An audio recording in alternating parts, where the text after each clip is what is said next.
I mean, now looking at it, I don't really have like anything bad to say. Like I was a 14-year-old kid. I was upset, I was angry. Every 14-year-old kid speaks like that at one point. She and a friend on a Saturday went to a convenience store and posted a Snapchat picture. And several days later, she's told by her cheerleading coach that she's been kicked off the team because of her post.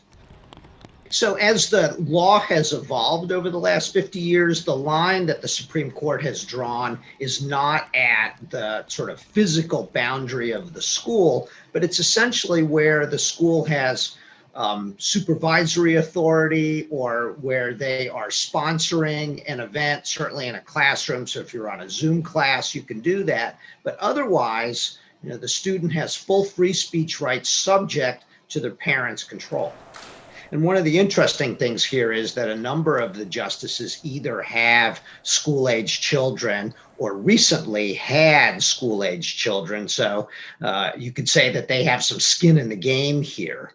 The speech that's potentially going to be censored by the schools covers the political, ideological, religious spectrum. Like 95% of kids spend much of their lives online is not a reason to censor it. It's a reason to provide even more protection. I mean, for most kids, that's their primary way of communicating. The solution is not to change the constitutional standard, but to allow schools to develop rules that are targeted at these problems of threats and bullying so that you're not jeopardizing political, religious speech, and just kids like Brandy who are having a bad day and are spouting off, but are not harassing, threatening anybody. Young students and adults like me shouldn't be punished for them expressing their own feelings and letting others know how they feel.